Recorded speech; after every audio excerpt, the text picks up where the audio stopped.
কাউকে ভালোবেসে থাকলে চ্যানেলটি অবশ্যই সাবস্ক্রাইব করবে।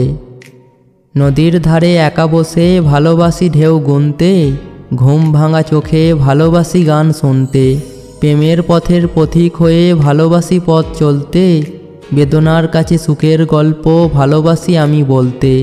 তোমায় ঘিরে আমার যত পাগলামি, লোকে যে যাই বলুক আমার কাছে তুমি দামি। এক আকাশ জমা কথা ছিল মনের মাঝে, তোমার ছোঁয়া অনুরাগে সুর হয়ে তা বাজে। অনেক খুঁজে আমি পেয়েছি তোমার দেখা, বলবো তোমায় আমি যা আছে মনের কথা। কত প্রহর কেটেছে একা তোমায় মনে করে, হারাতে দেব না তোমায় ভালোবাসায় রাখবো ধরে। জ্বলবো আলোর প্রদীপ হয়ে অন্ধকার ঘরে, সেই আলোয় দেখব তোমায় আমার দু চোখ ভরে।